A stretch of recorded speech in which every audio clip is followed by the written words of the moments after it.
Ya Pak, Halo, Assalamualaikum. Waalaikumsalam warahmatullahi wabarakatuh. Gimana Gimana Bu nih kabarnya Pak? Bu? Alhamdulillah, Alhamdulillah. Alhamdulillah.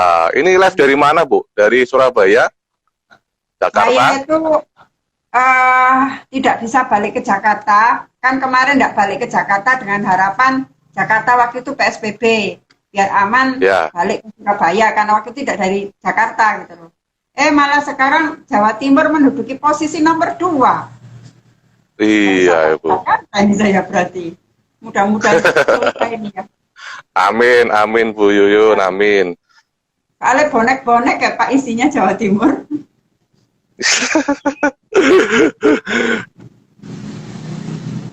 Ini live IG perdana Bu Yuyun. Iya Ini betul. temanya berpindah ke bisnis online. Ntar Bu ya. Nah ini berpindah ke kuliner online dengan mengawetkan makanan beku saat COVID-19 ya Bu ya. Ya betul, betul, betul. Oke, kalau gitu kayaknya udah pada nggak sabar, kita langsung aja Bu ya. Siap, siap Pak, Bisa. siap. Oke, waktu dan tempat saya persilakan Bu. Ini materinya saya switch dulu Bu ya. Ya Pak. Dah Bu, monggo silahkan Bu Yuyun. Oke, Assalamualaikum warahmatullahi wabarakatuh. Kayaknya kurang kecilan nih Waalaikumsalam Pak, warahmatullahi. kurang kecilan. Kurang kecilan. Gini Bu. Iya, kurang lagi Pak. Ya teman-teman kebaca semuanya. Oh, kurang besar gini tulisannya Bu. Maksudnya itu kurang penuh, kurang kelihatan Ini semua. sudah. Oke ya, Ini ya sudah wes Bu. oke. Ya, ya oke Pak Azad. Makasih Pak. Ya Bu. Eh, Baiklah teman-teman, sebetulnya ini kan berkali-kali kita sudah bicara tentang di era COVID ini kan ternyata kan ada perubahan yang luar biasa. Jadi pasarnya sekarang nomor satu orang stay at home, tidak bisa keluar rumah, dine-in jadi terbatas, terus kemudian penuh ketakutan, milih masak sendiri. Nah ini yang habis ini kita banyak fokuskan ya, ya Pak ya. Kenapa? Ternyata Siap Bu. teman-teman tanya. Ini kan kita kan namanya juga TDA kuliner. Isinya pasti pemain kuliner, bukan penjahit baju pasti ya. Iya Nah, Bu, siap. jadi sebetulnya kalau menurut saya yang punya chance untuk cepat-cepat berkembang itu tetap orang TDA kuliner. Memang yang namanya dine-in sudah agak sedikit redup ya, Instagramable udah redup, tapi sebetulnya kan kita tetap bisnisnya adalah memberi makan orang, Pak, gitu loh ya memberikan Iya. orang makan orang. Jadi saya berharap harusnya teman-teman TDA kuliner ini jauh lebih cepat move on dibandingkan yang lainnya. Soalnya kemarin saya lihat tukang fotografer kayak Dimas Bri aja udah mulai jadi bisnis kuliner juga loh Pak. Wow, Ya, luar biasa Bu. ya makanya kan berarti teman-teman harus mulai melakukan ini percepatan karena kalau kita ngomong backbone-nya kita punya, iya kan? Kita punya Iya. dapur, kita punya makanannya, tinggal mungkin permainannya aja agak sedikit kita rubah. Jadi gitu ya. Kemarin Ya. juga saya bahas tentang bagaimana online, ternyata banyak yang bilang online masih gak gacor. Ya oke, berarti gak gacor penyebabnya kalau menurut saya salah satunya adalah tingkat kepercayaan yang rendah orang terhadap kualitas produk kita. Karena ini kan orang lagi ketakutan, akhirnya dia memilih makan masakannya sendiri gitu. Jadi memilih memasak sendiri sehingga otomatis sekarang yang paling berkembang itu adalah frozen food atau produk yang dengan rantai dingin. Jadi penuh ketidakpastian, dia ingin makannya itu dia masak sendiri. Oke, next Pak. Siap Bu. Ya, ya bagaimana kita menghadapi situasi ini? Ya kita berubah ke online atau delivery atau take away. Ya, kalau online katakanlah ngomongnya soal ghost kitchen, soal cloud kitchen itu beda lagi. Nah, delivery juga banyak teman-teman bilang, tapi nggak rame Bu. Orang sekarang tidak mau makan tidak mau membeli produk kita. Jadi secara umum nanti taktik kita tuh kayak gini Pak. Kita ini kan bisnis kuliner, entah catering atau warung ya, entah gerobakan kaki lima dan sebagainya. Kaki lima kalau gerobakan isinya 10 ya tetap sama aja ya. Nah, jadi kita memanfaatkan fasilitas yang ada. Ini bukan pivot kalau menurut saya ya, ini bukan pivot, tapi teman-teman malah mengoptimalisasi. Kalau kemarin saya ikut kelasnya Pak Budi, dia bilang ini bisa jadi diferensiasi atau mungkin konvergen. Jadi fokus pada satu titik atau malah mendiferensiasi produknya. Jadi kalau kemarin contohnya ya saya bilang ya, kemarin teman-teman ternyata bisnisnya ayam goreng ya Pak ya. Ayam goreng nggak enak masak, mulai kemarin itu ayam goreng terus. Bisnisnya kemarin katakanlah kayak punyanya Mbak Sally, mangut ya, mangutnya dulu kan fresh dikirimnya. Nah, dikirimnya fresh karena dia adalah jasa servis ya. Kemudian dia berubah menjadi diferensiasinya adalah sekarang dia menyediakan mangut dalam bentuk frozen. Di sini misalnya mangut kesumbanya Mbak Sally Jayanti, jadi nggak perlu dia istilahnya itu wah ini mangutnya bikin dapur baru, enggak, dapur yang lama. Artinya dengan diferensiasi itu kita masih memanfaatkan knowledge yang ada, memanfaatkan fasilitas yang ada untuk biar kita bisa bertahan di bisnis tersebut. Jadi sekali lagi kalau menurut saya teman-teman di bisnis kuliner itu bukan pivot kalau menurut saya. Lebih cenderung kalau teman-teman nggak keluar dari core-nya makanan loh ya, lebih cenderung ke diferensiasi dan konvergen. Konvergen misalnya contohnya ternyata ada teman-teman yang punya dapur pusat yang lebih lengkap, punya fasilitas lebih lengkap, terus kemudian dia ternyata fokus, saya jago di delivery saya ternyata lebih oke dengan produk frozen ya, produk frozen atau produk chill. Nah itu nggak apa-apa, udah saya fokus di delivery aja gitu. Itu berarti dia memilih untuk fokus di satu titik. Masing-masing memang harus dilihat kira-kira kompetensinya yang paling banyak ada di mana. Jadi kalau menurut saya di teman-teman yang bisnisnya adalah kuliner, bisa jadi toko kue dan sebagainya, ini lebih cenderung ini Mas, bukan pivot, tapi kalau tidak fokus ya optimalisasi tadi, mungkin bisa diferensiasi. Menurut saya ya sekarang Mas Ezet tahu nggak siapa yang sekarang yang paling geraknya lebih cepat untuk geraknya lebih cepat optimal? Iya, geraknya paling cepat. Ini cerita aja ya. Geraknya paling cepat. Teman-teman yang jualan kue, Mas. Iya. Saya melihat ya teman-teman yang jualan kue itu gerakannya lebih cepat, keyakinannya kepada potensi ke depan. Kita ini kan udah hampir 50 hari ya, hampir 2 bulanan ya seperti ini.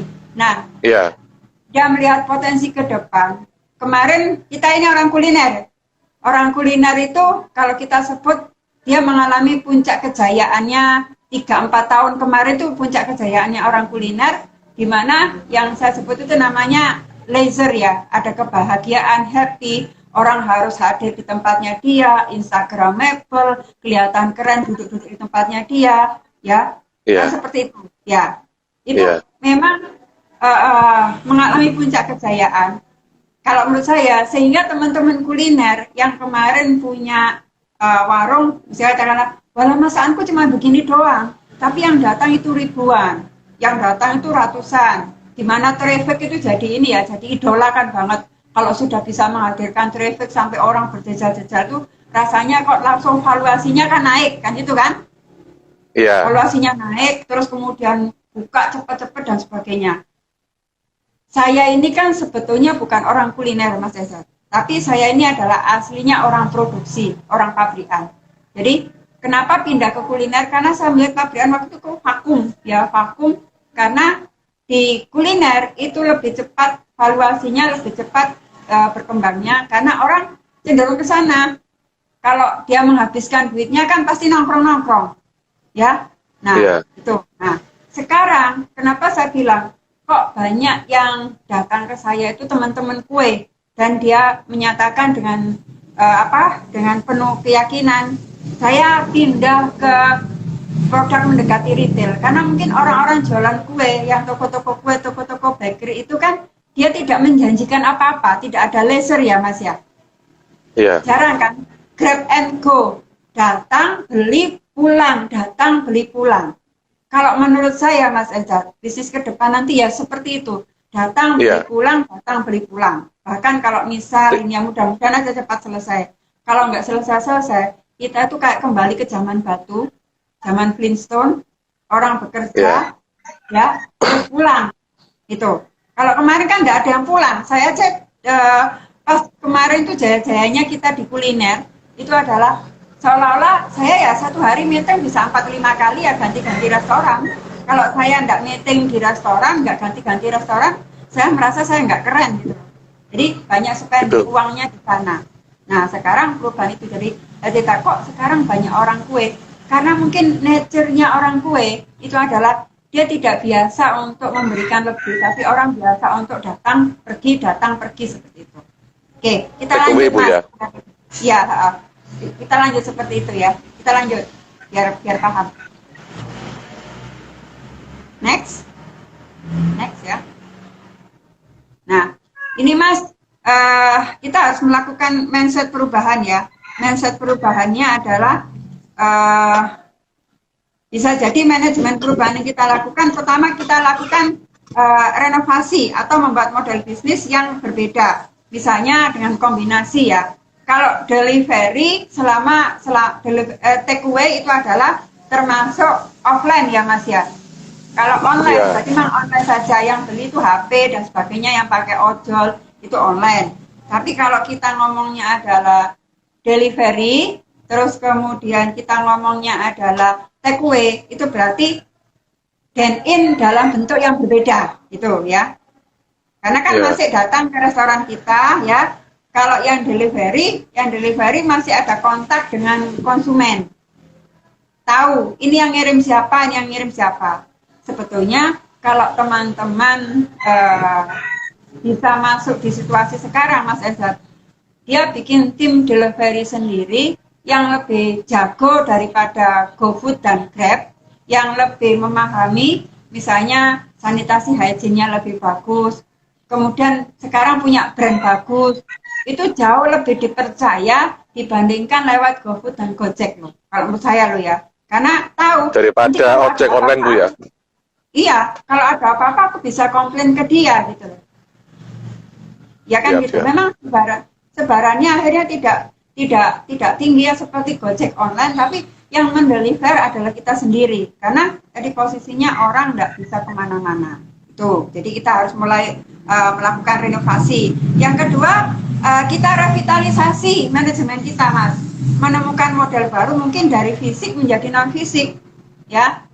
Fisik menjadi non fisik. Nah, ini kadang-kadang di beberapa teman-teman kuliner itu masih terbayang masa lalu gitu loh Mas, masa kejayaan masa lalu, restoranku dulu itu banyak yang datang, makananku begini aja orang sudah berdatangan dan merasa bangga. Itu kan memang bagian dari kinerja masa lalu yang kadang-kadang kalau kita mau berubah langsung meninggalkan itu kan seolah-olah masih berat ya Mas ya. Iya. Ya kan, namanya juga sejarah ya. Jadi fisik non fisik ya, dari dine in ke delivery ya. Jadi kalau dine in itu nanti kita bentuknya kalau kita mau fokus berarti kan ke delivery-nya atau take away. Nah, kalau misalnya online ya berarti kita pakai cloud kitchen. Terus kemudian harus ada revitalisasi lagi Mas. Traceability safe food. Ini mulai kemarin, nanti saya khusus untuk TDA kuliner, saya mau satu hari kita nanti setelah teman-teman mulai kekumpul semua, kita bikin deh entah lewat kelas Zoom atau apapun khusus bahas traceability. Wah, luar biasa Ya. itu. Apa itu, Bu? Ya, gini, tidak mau beli ke warung kita dan cenderung memilih frozen ya. Karena salah satu penyebabnya adalah kita belum bisa memastikan adanya sistem manajemen food safety ya, di mana dia bisa men-trace. Gampangannya gini Mas, teman harusnya dikasih label, ya. Halo? Iya, Halo? Bu. Ya, Halo, kita ya, kasih Bu. label, ya, kita kasih label atau stiker. Di stiker itu ada tulisannya, yang bikin namanya Ezat, jam berapa Ya. dibikin, ya, bahannya dari apa, ini dari apa. Nah, itu penting banget, sehingga traceability ini menjadi salah satu pintu masuk teman-teman kuliner untuk menarik kembali customer-nya yang lebih cenderung memilih produk frozen. Hari ini saya sudah bahas produk frozen, tapi dalam bentuk lain produk frozen yang kita bikin untuk menyediakan mereka-mereka yang merasa, ya, mereka-mereka yang merasa gak nyaman dimasakin orang lain. Jadi sebagian kita masakan, sebagian dia masak. Itu namanya ready to eat atau ready to heat, gitu ya. Oke, itu revitalisasinya di situ, Mas. Terus kemudian kita melakukan reframing, ya. Kalau tadinya tuh kita catering offline jadi online. Sebetulnya teman-teman catering sekarang itu malah backbone-nya orang-orang catering, ya. Backbone-nya orang catering, karena yang sekarang jadi jadi motor itu adalah orang kitchen, bukan orang waiters, bukan, tapi orang kitchen, ya. Tadinya dine-in jadi online, setengah online dan sebagainya. Tadinya dine-in ke virtual, resto dan sebagainya bisa. Terus kemudian ke ready meal. Nah, ini kita harus mulai bisa merubah benak konsumen. Karena hari ini kita bicaranya adalah frozen. Ya udahlah, kamu kan pengen makan makananmu kamu masak sendiri di rumah. Aku masakkan sebagian, nanti kamu tinggal reheat loh. Gitu. Jadi Tinggal ini ngangetin gitu, Bu, ya?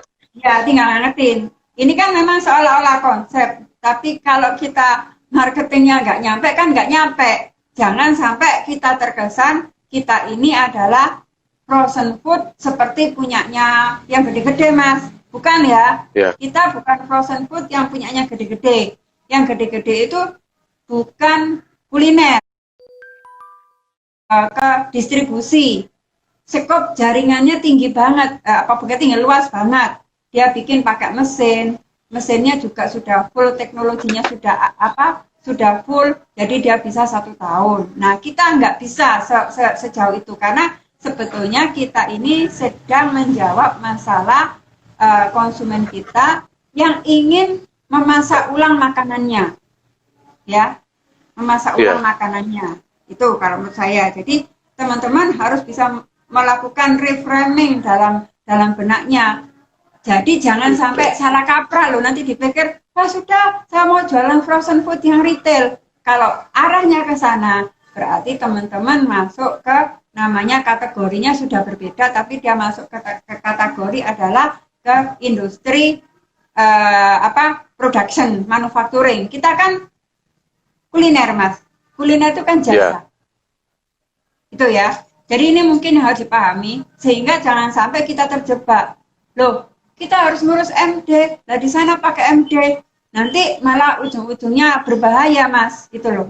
Jangan sampai kita terjebak pada asumsi kita ini adalah bisnis retail makanan based on manufacturing. Kalau manufacturing, otomatis Anda sudah dikenakan kewajiban untuk membuat yang namanya MD.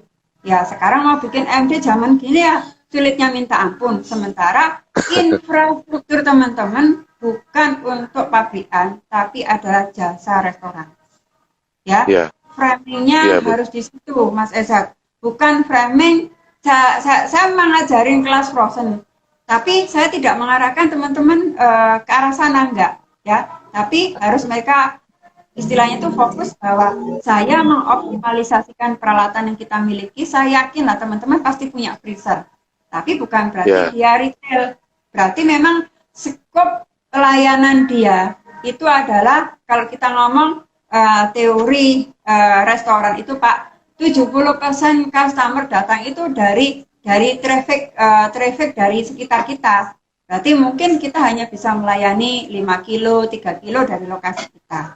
Ya, jadi kalau misalnya teman-teman, saya mau kirim ke Batam dan sebagainya, nah itu kalau menurut saya malah itu sudah keluar dari jalur kita sebagai kuliner, gitu. Oh iya. Hati-hati kalau sudah begitu, karena kan kita ngomongnya adalah menggunakan pengawetan beku untuk melayani konsumen yang aku pengen masak sendiri loh gitu. Terus kemudian masa simpannya nggak usah terlalu lama, namanya juga industri jasa kuliner. Kuliner itu adalah jasa, kuliner catering itu jasa. Jasanya apa? Memasakkan kan Mas? Memasakkan. Ya. Kalau produk chicken nugget dan sebagainya itu adalah produksi. Dia komersial, dia jualan produk, kita jualan jasa. Beda di situ.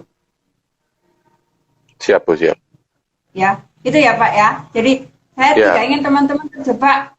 Wah, berarti aku pivot, aku ganti banting setir apa? Nah, ganti banting setir ke ini apa? Produk frozen. Enggak, tapi dalam konteks kita ini sedang apa? Sedang melayani konsumen di rumah ya, yang 3 kilo dari 5 kilo dari restoran kita dan ingin makan sendiri gitu loh. Apakah perlu masa simpan sampai 1 tahun? Ya nggak perlu. Buat apa kita masih masa simpan 1 tahun? Wong yang kita layani itu sekitar kita sendiri. Itu yang kemarin sempat saya bicarakan, dengan adanya COVID ini sebetulnya teman-teman TBA lebih punya potensi untuk menjadi apa Mas? Local market ya. Local market. Mudah-mudahan. Ya, biasanya kan anak-anak TBA kan pinter-pinter bikin aplikasi market apa kayak gitu. Saya berharap sih takjil itu nggak usah dijajar di pinggir jalan, tapi di marketplace. Kamu hari ini mau apa, pesen di situ, misalnya gitu loh. Mas Eset, lokasinya di mana? Kalau saya di Nganjuk, Bu Yuyun, Jawa Timur. Oh, di Nganjuk ya. Nganjuk sih aman ya, Mas ya. Ya. Tapi banyak orang kos aman, Mas ya. Ya, tapi banyak orang kos ya. Ya. Nah, ya kan pabrik gede-gede di sana sekarang. Iya. Nah, ya artinya kalau misalnya Nganjuk ya paling melayani kota Nganjuk itu aja gitu loh. Jadi itu. Terus kemudian karena kita prinsipnya adalah jasa kuliner bukan distribusi atau manufacturing production gitu. Reframe-nya adalah kita melayani konsumen yang tidak pengen memasak sendiri untuk memastikan ini lo panas gitu ya, bukan industri jasa distribusi. Yang di sampingnya Mas, restructure ya. Kita restructure. Nah, restructure ini bisa re-engineering Mas. Kemarin saya bahas re-engineering itu sama TDA official ya, khusus re-engineering. Jadi di re-engineering ini butuh pimpinan yang radikal, ya. Makanya, ya kalau sekarang teman-teman di kuliner posisi seperti ini, kalau bosnya nggak turun tangan, saya nggak yakin bisa bugar kembali, nggak yakin ya. Jadi re-engineering itu re-engineering itu sistemnya adalah kita melakukan review berdasarkan proses, Mas. Dulu review berdasarkan proses. Ya, berdasarkan alur proses ya. Reviewnya berdasarkan alur proses. Perubahannya itu dari alur proses, bukan dari konsep bisnis, enggak. Dari alur proses baru dibikinkan konsep bisnisnya. Nah, ini harus radikal. Karena butuh kekuatan, ya. Butuh ketegasan juga. Jadi nanti re-engineering-nya kan kita kemarin itu kan dine-in. Dine-in itu kan selamat datang Pak, makanan kita apa kayak gitu, melayani kayak gitu. Nah sekarang kita delivery, berarti kan nggak butuh waiters, ya kan? Terus waitersnya kemana? Mau nggak mau waiters harus fokus kepada pelayanan konsumen. Nah kemarin saya lihat teman-teman pindah pivot apalah, pindah banting setir, tapi ternyata lupa Mas, bahwa sebetulnya untuk review bisnis itu kita harus melakukan apa Mas? Review value-nya. Kalau kemarin kita ngomong, katakanlah Mas Esat punya kafe saya Instagramable. Value-nya apa sih? Oh kamu menjadi terkenal kalau ngopi-ngopi di tempatku, itu value-nya. Begitu sama menjadi delivery, value itu udah nggak relevan lagi. Value-nya adalah apa? Karena delivery, mungkin sama ngomongnya saya ada delivery yang tercepat di Senganjuk. Berarti sama harus mulai ngomong ke karyawan kita bukan lagi kayak kemarin. Nah, itu dipaksa berdasarkan alur itu, kemudian kita bikin manajemennya jadi butuh memang benar-benar perubahan yang radikal. Ya karena memang posisinya juga harus radikal. Kalau nggak radikal nggak bisa. Itu ya contohnya ya. Jadi kita bisa pangkas karyawan yang memang mohon maaf ya, yang berat-beratin ya saatnya sekarang. Begitu re-engineering itu jalan, kita akan tahu siapa yang loyal dengan kita, siapa yang mau berjuang bersama-sama, siapa yang cuma numpang. Kalau situasi berat kayak gini, ngapain harus bawa penumpang banyak, Mas? Ya, Iya. ya. Ini kan sekali lagi kan bisnis ya. Kalaupun kita nolong yang memang yang bisa diajak, yang ditolong gitu loh. Kalau misalnya katakanlah yang tersingkir itu bagian dari sebuah proses alam yang tidak bisa kita hindari. Itu. Siap, Ya, Bu. jadi Siap. manajemen perubahannya itu seperti itu, Mas. Terus mengenai kita balik ke frozen, karena kita melayani konsumen yang sedang ingin makan sendiri, bukan produk manufacturing, bukan ya. Jadi kemasannya pun harusnya berbeda dengan kemasan yang produk-produk retail kayak punyanya merek-merek yang gede itu. Karena di sini jebakan legalitasnya tinggi banget gitu. Sangat tinggi banget. Terutama kalau istilahnya itu teman-teman yang terlalu banyak declare marketing itu sebenarnya nggak boleh. Karena kita sedang tidak jualan produk retail, tapi jualan produk jasa servis. Nih aku sebagian tak masakin, kamu di rumah tinggal ngerehit aja. Oke ya, clear ya di situ. Siap, ya Mas ya. Ya, siap. Kita lanjut Mas. Nah, ini Mas ya. Bisnis kuliner sekarang itu bukan hanya kuliner yang melayani dengan senyum ramah, instagramable, terus kemudian kayak menjadi rumah kedua dan sebagainya ya, foto-foto. Nah, udah nggak relevan. Sekarang ini bisnis kuliner itu adalah first product dan service. Jadi ini seolah-olah kalau saya balik lagi ke industri 3.0. Zamannya dulu saya masih pegang pabrik-pabrik. Saya kan dulu kan kerja ini Pak, konsultan pabrik-pabrik gitu ya. Pabrik-pabrik besar, nugget, sosis dan sebagainya itu biasanya panggil saya. Nah, itu dari awal memang udah disetting. Kalau nggak punya duit banyak, agak sulit untuk masuk ke situ waktu itu. Dan pasarnya belum gede. Kalau sekarang pasarnya gede luar biasa. Karena orang sudah menyadari fungsi frozen. Tahun 90-an saya masuk frozen itu orang nggak mau makan frozen. Dipikir apa? Loh kok ada EC? Gitu. Apa ini ada EC? Rusak ya gitu. Enggak. Tapi kalau sekarang orang sudah paham. Jadi sekarang produk yang dibutuhkan itu kembali lagi kepada keunggulan fisik ya. Kita nggak bisa lagi cerita tentang story driven. Kalau aku di Starbucks aku jadi keren, meeting seharian di Starbucks cuma hanya untuk pasang status ya, aku lagi di Starbucks, udah nggak gitu kan ya. Nah sekarang fokus produk kita adalah fast cook Mas, harus cepat dimasak. Yang kedua convenient, yaitu convenient artinya nyaman ya, nggak ribet, itu convenient, nyaman, enak ya. Cheap pasti harus terjangkau, murah. Good harus bagus, karena kalau Anda main di sana pesaing Anda adalah perusahaan-perusahaan besar yang dimana dia udah puluhan tahun, dia punya mesin canggih dan sebagainya ya. Terus kemudian praktis disajikan, nggak ribet. Jadi contohnya misalnya Anda harus tahu konsumen itu konsumen Anda itu punya apa di rumah, habitnya apa. Kalau habitnya aja kita nggak tahu, misalnya jualannya adalah produk cumi cabai hijau beku, tapi nyuruh dia microwave. Lah, orang aja yang punya microwave berapa? Cuma saya, Bu. Nah, ya betul ya. Ya, makanya harus kita riset dulu. Ternyata target kita adalah orang-orang yang punya magicom. Bagaimana kita mendevelop cumi tadi biar cuma dimasukin magicom sudah bisa anget sendiri gitu, ya. Ya, gitu. Ya. Ya, jadi harus praktis kayak gitu. Safe food ini penting banget. Makanannya aman apa enggak? Ini yang masih sekarang belum terjawab. Saya akan banyak konsentrasi di sini nanti insya Allah ya. Kita akan banyak bahas tentang bagaimana bikin safe food. Jangan sampai kita kalah dengan perusahaan-perusahaan besar ya. Meskipun kecil, namanya food itu ternyata nggak mahal gitu loh ya. Kayak tadi loh Mas, bikin traceability tulisan itu kan nggak mahal. Cuma butuh label aja kan gitu loh. Ya. Oh ya. Nah itu ya. Terus kemudian uniformity dan quick serve. Jadi produknya harus sama. Jadi kan kita misalnya minusnya ya bikin chicken nugget, gitu chicken nugget atau katakanlah stick ya, stick crispy dibekukan, dikirim ke konsumen kita. Jangan sampai satunya gede, satunya kecil. Banding-bandingin loh mas. Loh ini kok kecil, kok besar. Nah itu uniformity-nya harus jelas. Kemudian harus cepat untuk disajikan. Kalau misalnya delivery, berarti kan di tempat kita jangan sampai lebih dari 10 menit ya. Kalau perlu ya 5 menit. Tuh.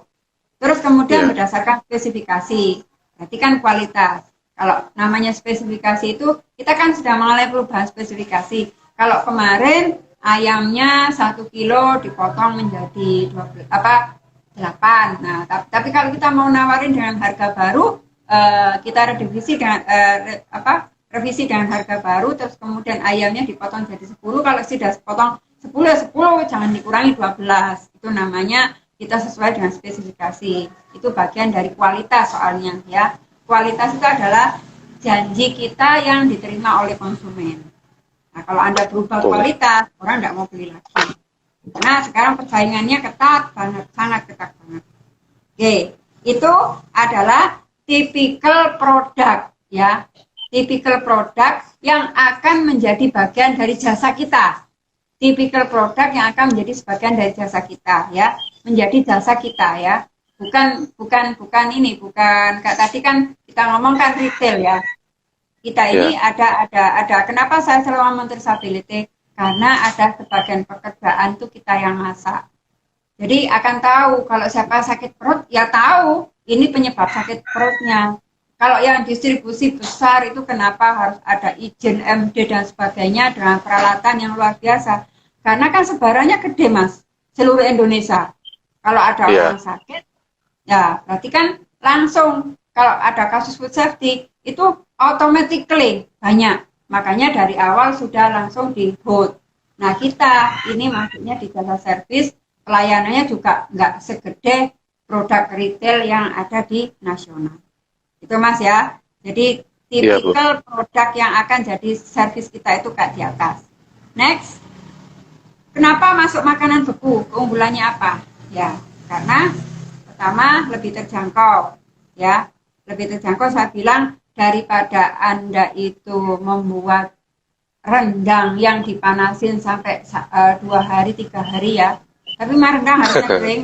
Kan mungkin kalau kita bikin rendangnya di frozen, jadi masaknya cukup 2 jam, enggak apa-apa, sehingga dagingnya enggak perlu susut banyak. Gitu. Makanya kalau kering itu pasti mahal. Abon itu lebih mahal. Kalau saya daripada dibikin abon, mending di frozen. Karena kalau abon itu kan hilang semua mas, nutrisinya sebagian hilang, terus kemudian airnya hilang. Yang tadinya beli daging sapi 1 kilo ternyata cuma jadi 2 on, gitu ya. Nutrisi dan gizi, nutrisi dan gizi relatif lengkap. Semalam saya bikin di IG Live saya itu bahas hal-hal, biasanya saya bahas di IG saya hal-hal yang teknis. Bagaimana misalnya menyimpan cabai, bagaimana caranya menyimpan buah-buahan biar nutrisinya nggak hilang dan gizinya relatif lengkap. Nah itu nanti teman-teman kalau bisa ikut di IG saya live, itu saya ajarin tiap malam bergantian temanya. Jadi kalau bikin frozen itu mas relatif nutrisi dan gizinya masih lengkap. Aman dari pertumbuhan mikroorganisme. Jadi COVID-19-nya nggak bisa tumbuh selama kondisinya dingin, virusnya nggak bisa tumbuh. Itu alasan orang kenapa dia harus milih produk frozen. Kemudian efisien ya, pasti lebih efisien. Ya. Karakter asli taste food-nya terjaga. Karakter asli taste food-nya terjaga. Jadi ada produk yang disterilisasi mas, ya ada kan produk kaleng. Kalau sampai lihat sarden ya, sarden dari mulai merek apapun juga tesnya sama enggak pak? Halo? Sama bu.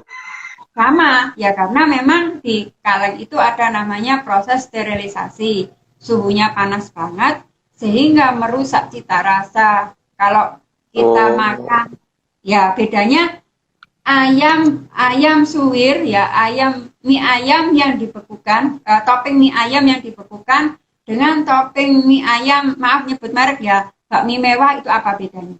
Kalau di bakmi mewah itu sterilisasi. Yang real meat itu loh Pak. Ya, ya. Ya, itu real meat itu ada. Nanti mungkin next ada kalau kita di 7-Eleven tuh zamannya dulu kan ada nasi yang sudah ready meal tapi posisinya suhu ruang. Nah, biasanya tesnya mainstream. Gak usah jauh-jauh, anak sampean suka mana sosis frozen sama sosis yang tinggal lep.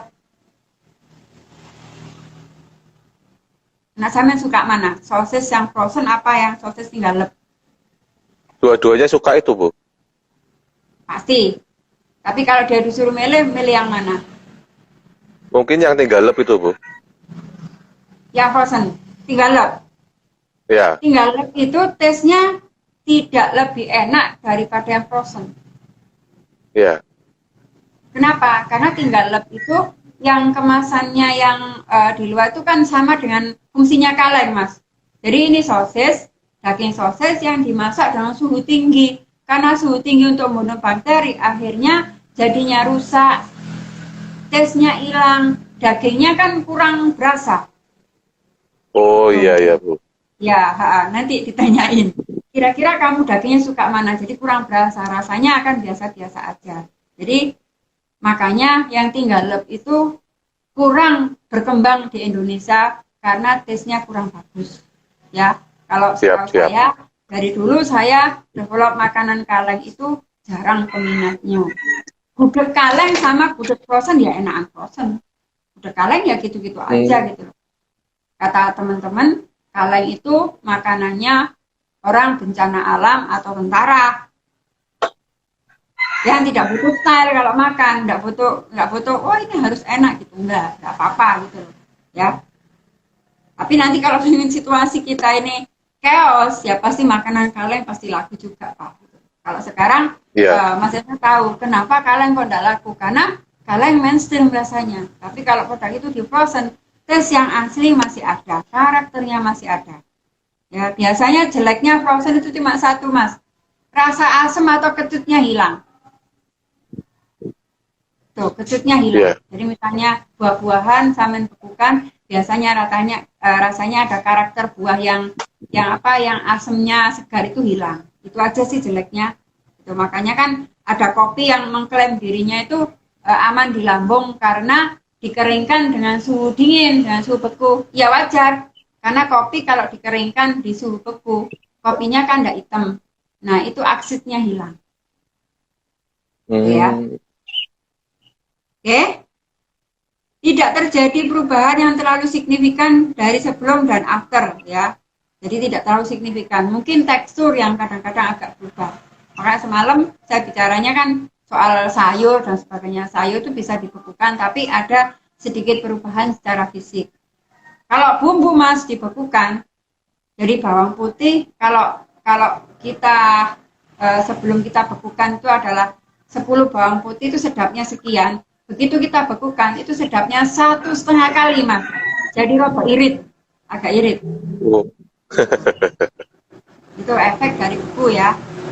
Lebih utuh dibanding pengawetan yang lain ya pasti. Jadi disinilah beku itu nggak perlu pakai pengawet Mas.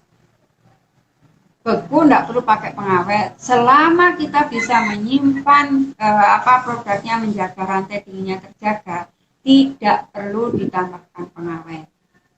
Kalau misalnya produknya itu kapan ditaruh pengawet? Jika produk itu ditaruh di suhu chill, yang kulkas itu loh Mas. Kulkas itu rata-rata pakai pengawet. Itu rata-rata. Nah, kan teman-teman mesti tanya gini, buyung di vakum apa enggak? Di vakum itu tujuannya apa? Biasanya di vakum untuk mengambil udara sehingga makanannya itu awet karena di vakum itu nanti biasanya dijual di chill. Ini kenapa edukasinya itu dari awal sampai sekarang itu salah. Kenapa sosis harus di vakum? Kenapa bakso harus di vakum? Kalau sosis di vakum saya paham. Vakum itu kalau udaranya diambil otomatis warna kan tetap bagus Mas. Jadi kenapa di vakum? Kalau kita pengen mempertahankan kecerahan warna, contohnya sosis kan harus merah. mungkin di vakum. Tapi nek bakso, cilok, ayam goreng tepung dan sebagainya itu nggak perlu di vakum. Apa tujuannya? Itu karena kalau selama kita simpan beku dan semuanya tercover bekunya, it's okay, nggak apa-apa, aman aja. Gitu. Karena kalau di vakum mas biasanya nempel satu sama lain, sehingga orang nggak bisa ngambil satu persatu. Zamannya dulu mas, waktu kita pertama kali edukasi soal sosis dan bakso, kalau langsung ngomongnya frozen itu nggak ada orang beli. Inilah es batu lah pokok dijual. Gitu. Tapi ya akhirnya masuknya lewat pelan apa? Lewat chill, produk yang di kulkas. Orang dulu kalau mau bikin produk itu dipegang dulu. Ini empuk apa enggak? Dia anggap itu fresh. Karena masih takut dengan frozen. Kalau sekarang awareness-nya sudah amat sangat tinggi, jadi wajar kalau sekarang boom produk frozen naik daun luar biasa, apalagi dipicu oleh COVID. Kalau zamannya dulu tuh susah banget. Ngasih tahu ini nugget, ini sosis itu mereka nggak paham gitu ya. Oke, itu ya keunggulannya ya. Jadi jangan diragukan, satu-satunya pengawetan yang paling aman adalah frozen. Jadi kalau misalnya bubur bayi di suhu kering sama frozen, saya pilih frozen mas. Karena di frozen itu tidak banyak nutrisinya yang hilang. Oke, next mas. Next. Oke, ini contoh produknya ya. Jika masa simpannya kalau punya mesin, terus mas, yang bawah. Nah, yang paling ujung terus, itu namanya. ini bu. Enggak, yang mesin yang mana, masak, mesin rantai yang mesin. Ya, ini. Nah, teman-teman kalau saya di pabrikan kan pasti punya mesin yang blast freezing itu. Blast freezing itu minus 40 Mas Eza. Karena minus 40 terus kemudian disembur dengan udara ke situ produknya jadi minus 18. Suhu senternya produknya minus 18. Nah, minus 18 itu adalah suhu freezer. Jadi setelah minus 40 dengan menggunakan blast freezer ke minus 18 itu bisa 1 tahun. Bahkan kalau saya ekspor dulu bisa 1,5 tahun. Kalau blok kayak daging yang kita impor dari apa? Dari mana? Dari Australia itu 2 tahun, Mas. Kenapa? Karena menggunakan suhu minus 40 derajat Celcius sehingga produknya menjadi minus 18, bisa 1 tahun disimpan di freezer. Ini kan tidak dimiliki oleh teman-teman kuliner. Karena mereka tidak nyiapin ini kan, mereka kan jualan makanan hari itu habis ya habis kan itu kan. Nah ya, akhirnya kita punya apa sih? Ada freezer. Maka saya saranin teman-teman belilah freezer es batu yang standing itu loh mas, yang bikin es batu. Ya. Ya Bu. Nah kalau misalnya mau nyetok makanan di situ itu bisa 3-6 bulan. Karena itu minusnya setahu saya minus 25. Produk kita dimasukkan di situ, misalnya kita mau bikin cumi cabai hijau. Cumi cabai hijaunya jangan gede-gede mas. Kenapa saya tidak saranin gede-gede? Karena fasilitas kita tuh nggak seperti secanggih pabrik ya. Ya, yang pakai standing itu pakai yang kecil-kecil, mungkin 250 gram ataupun setengah kilo tapi dibikin tipis. Jangan tebel, jangan gede gitu ya. Nah, dibikin tipis, ditaruh di situ, dibekukan di situ, ditata satu persatu. Nah, bisa bertahan 3-6 bulan. Kenapa saya ngomong 3-6 bulan? Tergantung produknya, Mas. Kalau produknya high risk, misalnya banyak cuminya, saya nggak bisa jamin 6 bulan. Loh, nggak apa-apa, Bu. Biasanya terjadi penurunan kualitas. Tuh. Karena yang nomor 2 ini adalah slow freeze, menggunakan pembekuan lambat. Ya. Kalau yang pertama pembekuan cepat minus 40. Nah ini sebetulnya kita menggunakan mesin untuk simpan beku. Ya, tuh kalau bikin es itu sasaran itu. Kalau misalnya Bu Yuyun saya cuma freezer box. Berarti freezer box atau chest freezer itu nggak bisa lama masa simpannya mas. Jauh lebih lambat dibandingkan yang standing untuk freezer es batu. Tuh. Jadi masa simpannya saya tidak bisa jamin. Ini kan untuk stok teman-teman, apalagi kalau bikin di freezer box-nya, freezer box-nya montol-montol penuh, ya nggak dingin, Mas. Iya, Bu. Nyimpan produk yang sudah beku, berarti sudah beku itu kan sudah benar-benar beku ya, Mas.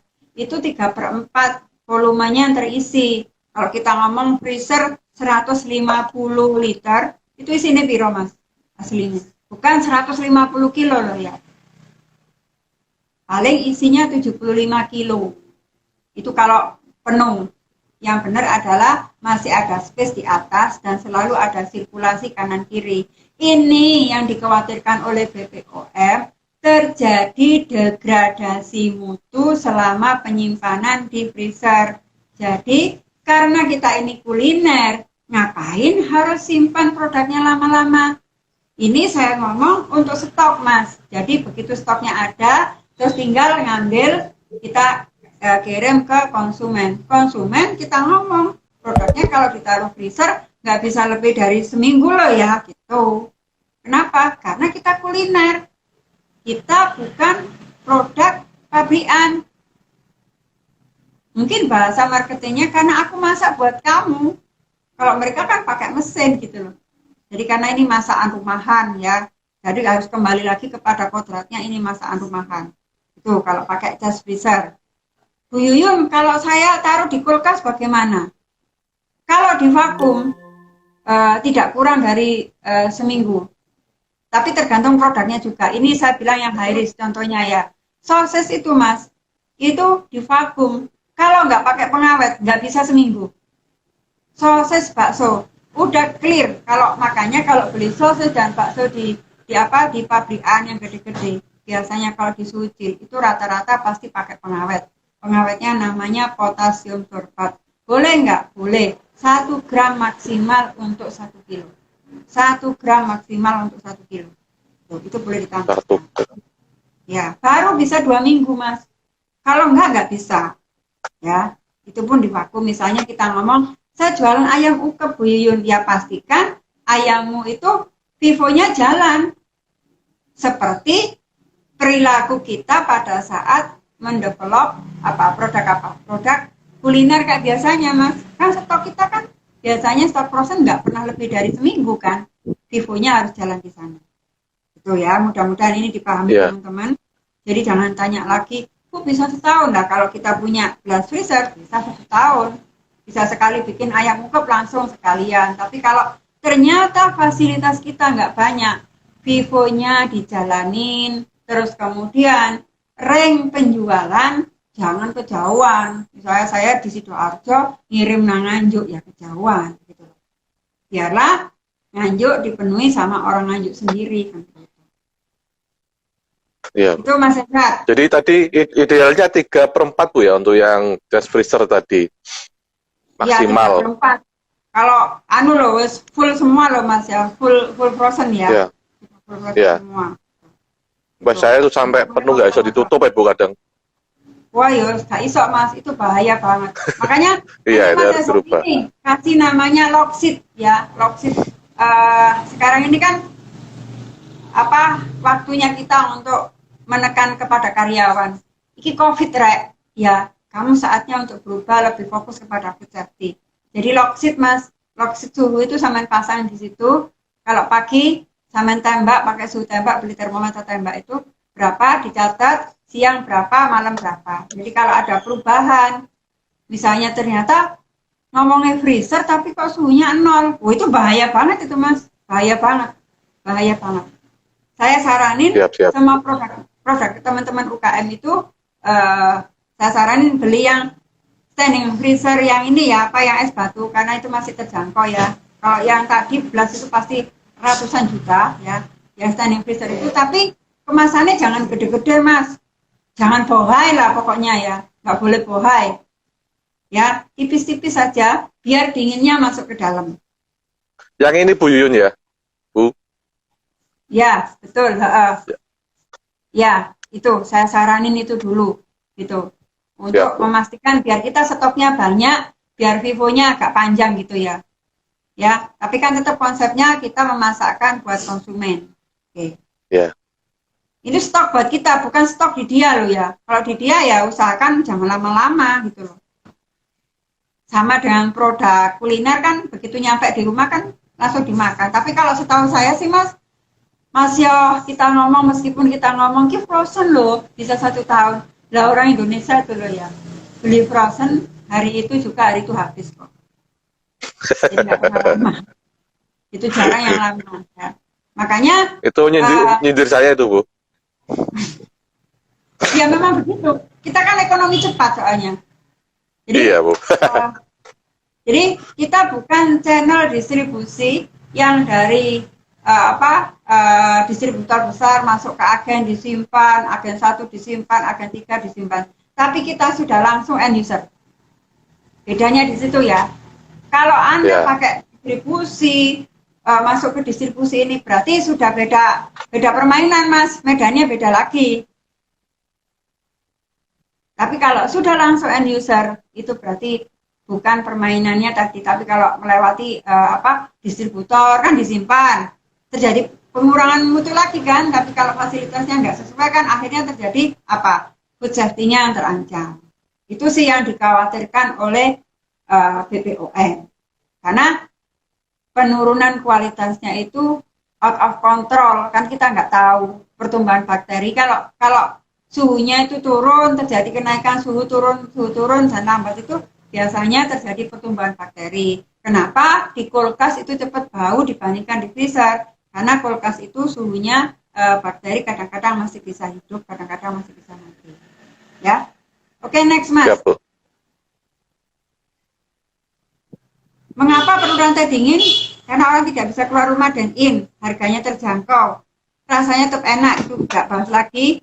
Pembekuan tanpa bahan pengawet, ini catatan buat teman-teman. Pembekuan menjaga rasa dan kualitas, lebih sehat, tidak ada nutrisi yang hilang, bisa disampaikan ke konsumen, praktis, cepat dan tidak ribet, malas masak. Nah ini solusinya ya. Terus kemudian kebutuhan pokok ya dan sebagainya. Ini kita masuk ke kebutuhan pokok. Next Mas. Bu, sebentar saya potong ya, Bu. Ini untuk nanti ada sesi tanya jawab ya, Bu?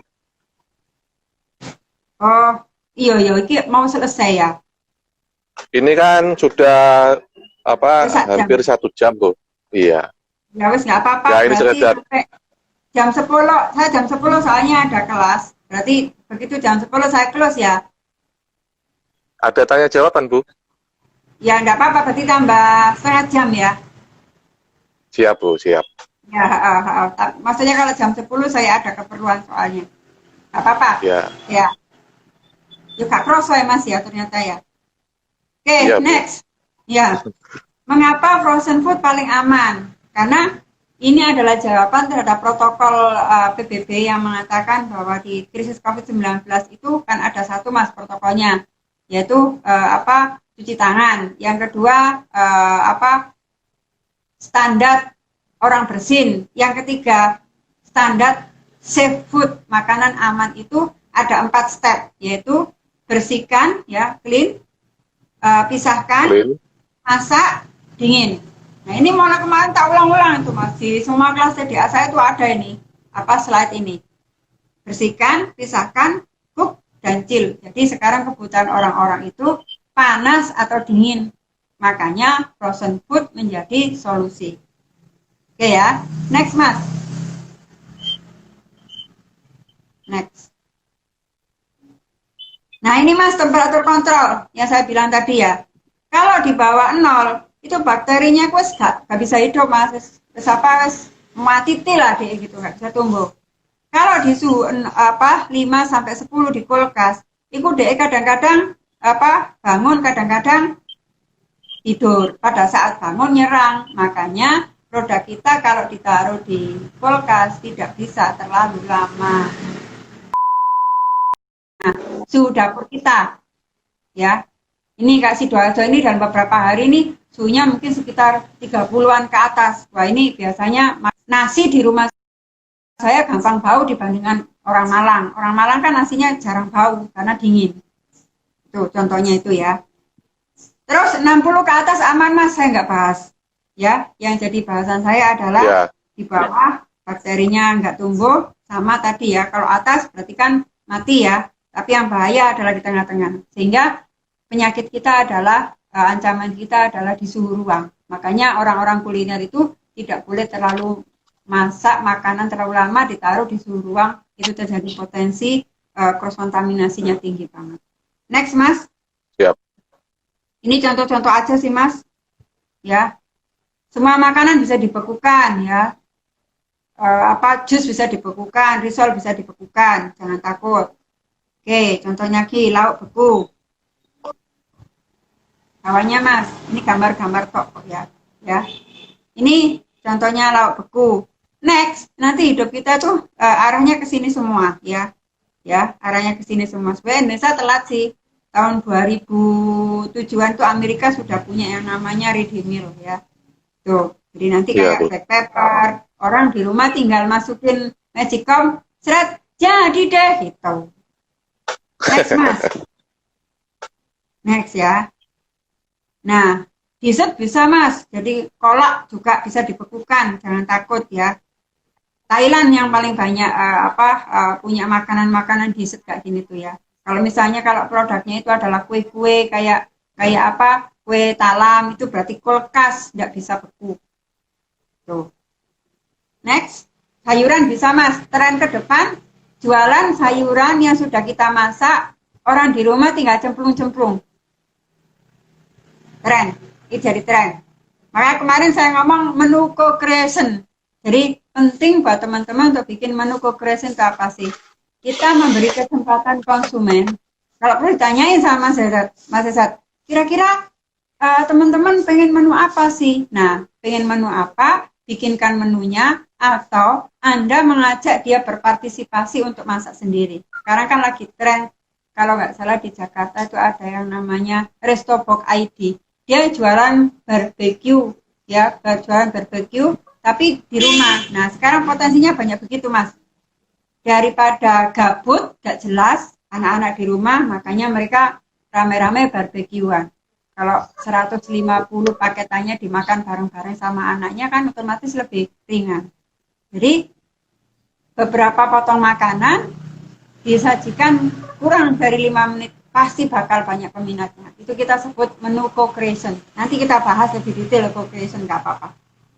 Next, Mas. Yep. Noodle atau ramen ya. Ya. Saya pas ke mana itu, ke Bandung ketemu sama Mas Febri ya. Anak Bandung, anak TDA Bandung. Dia bikin mie-nya dimasukin kayak Pizza Hut, itu keren sih idenya. Saya dibawain sama dia, harganya 45.000, mie-nya isi 6, ada toppingnya, ada sayurnya, ada bumbunya, ada sausnya. Di rumah orang tinggal celup-celup aja. Idenya luar biasa. Saya tanya, laris lah Mas? Laris katanya. Itu boleh dicontoh idenya. Mungkin ramen, mungkin apa terserah ya. Gitu. Jadi usahakan paketnya, mungkin kalau untuk kelas C itu kan kalau dimakan sama anaknya jumlahnya 6, tapi 45.000 lah, wes happy toh Mas. Gitu, apalagi kayak nganjuk gitu kan. Jadi mie biasa, ya mie ada toppingnya dibekukan, ada minyak-minyak, ada sausnya, udah dibungkus-bungkus, dikirim pakai box. Nah, yang dikirimin sudah merasa, wow, party pack ini kan gitu ya. Gitu, itu mungkin bisa dicontoh idenya. Snack dan bakery Mas, snack ya. Snack itu kita bisa main di sini ya. Ya, nggak harus nugget dan sosis, enggak. Snack dan bakery itu bisa. Kalau teman-teman biasanya bikin apa Mas? Bolu ya. Bolu dibeku, suhu beku sama bolu suhu ruang. Saya milih beku karena kalau di suhu ruang itu biasanya terbuka, bolunya telanjang, gampang rusak. Yang paling benar adalah bolu setelah kita bikin bolu dingin, masukkan dalam plastik, disil, terus kemudian setelah disil kita masukkan di freezer sehingga tertutup rapat. Ya, itu prosesnya luar biasa. Kalau misalnya Mas Esat mau bikin bolu frozen, kalau bolunya nggak usah dimasak terlalu lama, ngoven atau ngukusnya nggak usah terlalu lama sehingga juicy-nya masih ada. Ya, kalau sekarang kan akhirnya teman-teman suruh ruang ditambahin pengawet, rasanya jadi kayak apa ya, biasa aja gitu loh ya Mas ya. Yeah. Tapi kalau dibekukan itu luar biasa enak. Tahu nggak Mas pemainnya satu di Indonesia? Itu yang God King. Mas Ezat pernah makan Iya, itu? Bu. Pernah. Pernah. Itu satu-satunya, nggak ada lagi. Padahal di Iya. Amerika sudah banyak. Sarali itu dulu, kalau misalnya kue pertama kali masuk di Indonesia frozen itu sarali. Sarali. Nah, donat frozen, Mas. Donat frozen. Kalau itu mie pipi, memang pernah kita develop ya mie pipi. Donat frozen luar biasa permintaan, ya. Nggak pakai Iya. topping-topping, ya. Makanan sekarang kayaknya yang bertopping-topping agak berkurang sih, Mas. Iya. Oke, ini ready meal, Mas. Ready meal ya. Bawahnya ready meal. Kenapa orang butuh, tadi saya ngomong snack ya, kenapa butuh snack? Stres ya butuh snack, Mas. Aman makan terus kan nggak mungkin kan, pasti habis itu setelah 2 jam pasti apa rek snacknya kan gitu. Nah, ini ready meal, Mas. Mungkin cocok untuk jomblo ya. Jadi satu paket itu Oh, ada Mas Kim ini. ya ada nasinya, ada macam-macamnya. Saya masih belum bisa ngajarin teman-teman karena belum punya sealernya. Yang sudah main full di sini tuh Fiesta udah ada. Tuh, ya. Tapi kalau misalnya teman-teman bikin ready meal sendiri bisa, nggak apa-apa. Pakai box yang tahan panas, terus kemudian distill ya Mas, pakai mas nasinya nanti. Oke, next Mas. Sebentar Bu, saya potong ya. Teman-teman kalau ada pertanyaan nanti ya, waktu sesi tanya jawab, silakan setelah Bu Yuyun menyampaikan materi sampai selesai. Oke. Ini Bu, vending mesin. Iya, jadi nanti ke depan tuh kita nggak ketemuan lagi sama pembeli. Jadi orang tinggal pencet-pencet beli makanan keluar klutik gitu. Satu paket soto klutik, satu paket pecel nganjuk. Gitu. Di rumah orang tinggal beli. Tuh, kebayang ya Mas ya? Era kita Iya, Bu. nanti ya, karena semakin contactless ya. Cuma nanti mungkin bedanya kita bisa kontak lewat media maya. Itu Mas, penjelasannya. Kalau ini cara membuat es gel, nggak usah saya bahas, ya. Ya. Teman-teman biar masuk ke ini IG saya, nanti boleh ini diupload di TDA Kuliner, nggak apa-apa deh. Yang IG. Oh ini boleh Bu ya. Yang ini cara membuat es gel ini loh, biar nanti dinginnya kejaga. Siap, kalau Bu. mau ngirim-ngirim itu biar teman-teman tetap dingin gitu loh Mas, nggak apa-apa boleh diupload. Siap. Yang cara membuat es gel, ya. Biar buat panduan buat teman-teman. Oke, monggo pertanyaan. Ya, ini untuk sesi tanya jawab kita buka ya. Yang ada pertanyaan silahkan. Kalau mau ingin kelasnya lebih detail sama nanti bisa ke IG-nya Bu Yuyun. Ini Bu ada. Bu Yuyun kapan ada kelas lagi? Saya tiap hari ada kelasnya, ya. Ya kan kelas ini kan offline, tapi ya sudahlah. Saya pakai kelas ini Mas, pakai WA group karena saya tahu isinya banyak mak-mak. WA group isinya nggak usah banyak-banyak, jadi begitu datang sudah langsung curhat nasional itu. Gitu. Jadi kita bahas per teknologinya. Tiap hari ada Mas, individual, kelas individual frozen, terus kemudian kelas ini vakum sendiri sama contoh sama resep, sama ngitung harganya. Ya. Kalau untuk di TDA sendiri nanti hari apa Bu ya? Sabtu Hari Sabtu Bu ya. Dengan Bu Yuyun lagi, temanya apa Bu nanti hari Sabtu Bu? Jadi apa ini tadi? Mendevelop ya, nanti kita share lagi. Menu itu ya, menu ready to eat ya.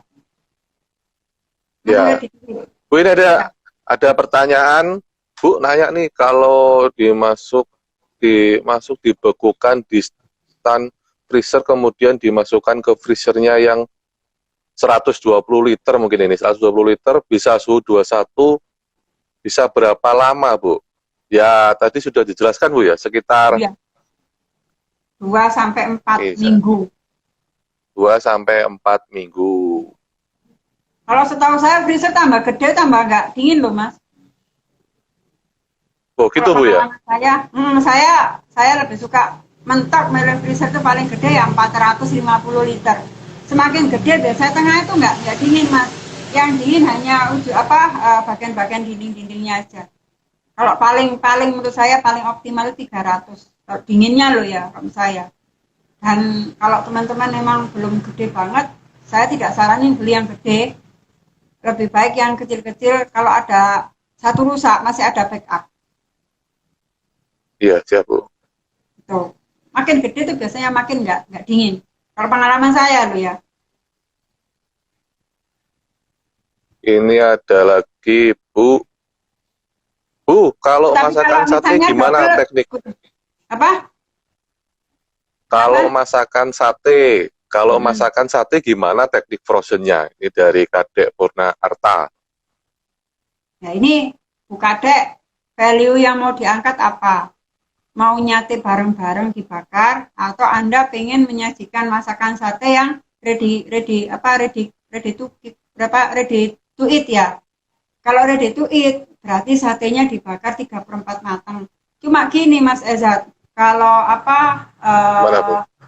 kalau misalnya apa satenya itu pengalaman saya kalau nggak di microwave alot nggak bisa.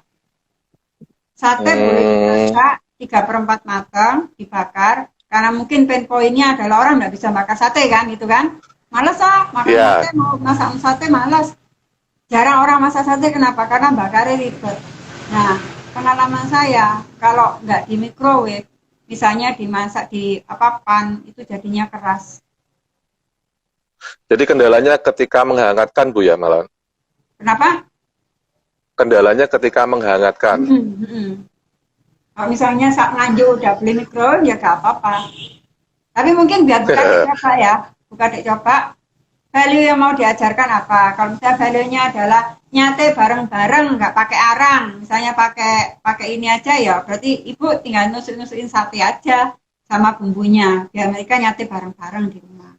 Itu bisa juga ya. Oke, ya Bu. Kemudian ini ada pertanyaan lagi yang menarik. Bu, kalau jus beku yang di botol, bagaimana caranya? Dari akun Nadivan Jus Cooking. Jus beku, Bu, gimana itu, Bu? Jus beku ya masak Mungkin sedikit dimasak dulu. aja clue-nya. Ya, dimasak dulu. Semalam ini kita bahas sampai jam berapa itu orang-orang. Jadi Oh, dimasak, jusnya dimasak, terus kemudian panas-panas masukkan botol, ditutup. Tapi biasanya kalau pakai botol PET, Mas, itu rata-rata bertahan 2 minggu setelah itu botolnya pecah. Kecuali kita menemukan botol yang memang kuat untuk di suhu freezer, nggak apa-apa. Dulu pernah ada, Mas, tapi sekarang ditarik sama yang punya. Ingat botol Cimomi nggak? hmm, ya, Bu. Ya, itu kan dulu kan direbus nggak apa-apa itu botolnya. Itu tahan di suhu dingin. Tapi kalau misalnya dimasukin plastik ya nggak apa-apa. Ya, Mumpung mungkin aja gila itu saya masih masih hidup. Nanti siapa Bu siapa yang tanya tadi jus Pak? Bu Nadivan. Bu Nadivan bisa ID saya kan masih 24 jam ya. Itu masih bisa semalam kita bahas itu soalnya. Dibahas detail itu. Itu ya, Bu Nadivan. Silakan nanti diselidiki di akunnya Bu Yuyun. Ya, Kemudian ini, Bu. Kemudian, Bu, kalau ayam bakar yang pakai santan, nggak bagaimana apa-apa. bagusnya untuk di frozen tanpa merubah rasa?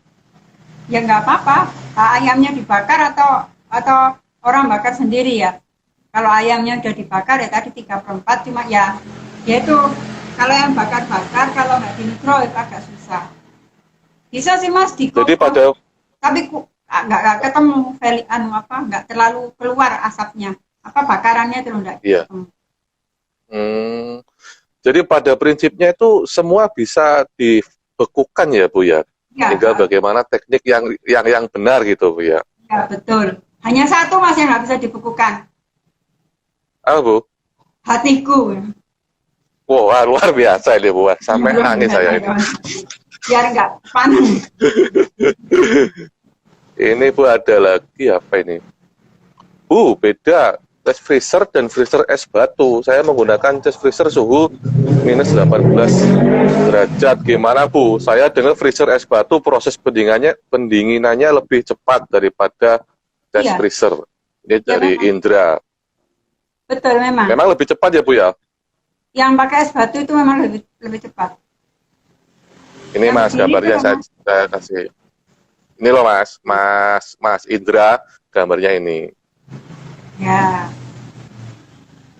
Ini memang lebih cepat dan dia lebih Ya, tahan bukan ya Bu itu ya. kontak plate Mas, itu semi kontak plate namanya. Teknologinya semi kontak plate. Jadi yang mendinginkan itu kan ada plate tau itu, ada piring-piringnya. Nah, plate-nya itu berfungsi sebagai induksi untuk menyalurkan suhu dingin.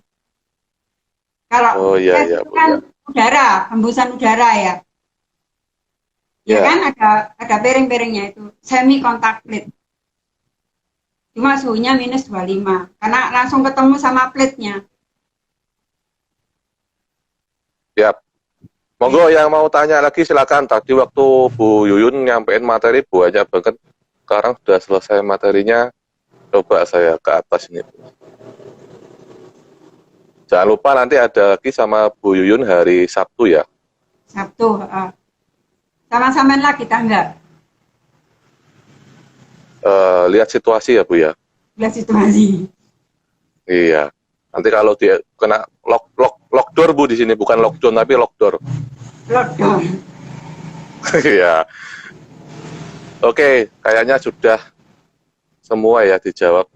Kalau ada yang kurang jelas nanti bisa ikuti live IG lagi selanjutnya hari Sabtu dengan Bu Yuyun, temanya nanti kita share ya. Ini ada Bu, jarak jual kilometer berapa Bu Yuyun standarnya? Ya saya saranin jangan jauh-jauh lah. Kalau kita mengarah ke online mungkin 5 kiloan lah. Jadi kalau mau dikirim, kalau jauh banget itu kalau kita punya delivery sendiri kan bisa pakai SL tadi ya Mas Eza, sama bawa ini styrofoam, kan nggak perlu sampai lebih dari 1 hari, itu masih bisa lah. Saran saya ya itu sih tidak lebih dari 5 kilo gitu ya. Pokoknya intinya satu kota lah Mas, jangan jauh-jauh dari kota. Misalnya Nganjuk ya satu Nganjuk gitu aja gitu. Sementara Ya, gitu jadi lokal hero gitu loh, Rek, maksudnya. ya, lokal hero. Saya itu lokal hero. Lokal hero. Kalau nanti orang ini dari kebutuhannya Nganjuk sendiri kan lebih aman. Ya. Dari Mas Hendra ini Bu, apa ini? IGF. Ya. Oke. Mungkin tadi minta dijelasin lagi Bu terkait apa ya tadi? IGF.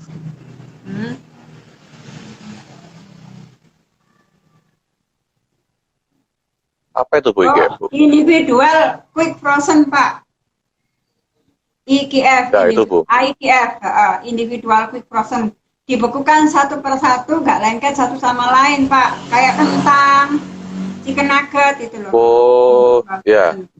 Jadi bisa dicakup, diambil sedikit, goreng langsung, nggak usah cair. Kalau di vakum harus cair, tapi kalau non vakum nggak perlu cair. Siap. Ini di sini banyak pertanyaan. Proses pendinginan awal, oh ya sudah benar tadi sudah dijawab.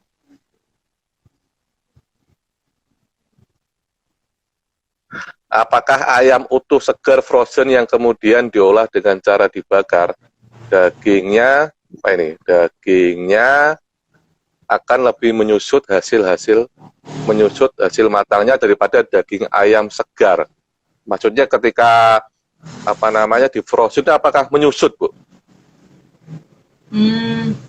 Kalau cara frozennya benar ada sih, tapi kalau pengalaman saya kita boleh susut tapi nggak boleh lebih dari 3%. Ada sih susut tapi nggak bisa kita kontrol lah Mas itu. Nggak signifikan gitu Bu ya? Nggak sampai 50, nggak. Mentok-mentok kok ya 7% karena kan kita pakai slow freeze ya. Gitu. Asalkan prosesnya. Nah, 50% berarti diincipi koncone Bu. Ya, kadang-kadang kan teman-teman membekukan tiba-tiba kok jadi ini kuru, ayamnya jadi kecil banget itu. Ada kejadian seperti itu karena salah proses. Salah proses ya Bu. Iya, salah proses. Entar rantai dinginnya. Ini satu lagi ya Bu. Terakhir Bu ya, ini sudah mendekati jam 10. Bu, kemarin bahas sayuran harus direbus sebentar. Saya punya cabai sudah di frozen tanpa di hanya suci dan ditiriskan. Apakah masih layak pakai? Dicek aja Bu, dicek aja. Kalau masih belum terlalu lama di freezer nggak apa-apa sih kayaknya. Kan udah dibekukan ya. Mungkin kemarin kadang lihat harus dicelupin air panas dulu untuk deactive engine. Dicek aja dulu. Dicek aja kalau nggak bau ya boleh dipakai. Kalau masih bagus segera dicelupin air panas, mendidih, dinginkan pakai air es, nanti dibekukan lagi. Ya Bu, siap. Oke, tadi pertanyaan terakhir dari dari aku si Bulet, ya ini sudah mendekati jam 10, Bu Yuyun ada kegiatan lain untuk jam 10. Untuk sesi materi hari ini, kita sudah ya, nanti kita lanjut lagi hari Sabtu, sebentar, jangan keluar dulu, nanti saya sharing jadwalnya. Bu, terima kasih atas Terima waktunya kasih, Bu Yuyun. Ya, Semoga bermanfaat, semoga berkah. amin.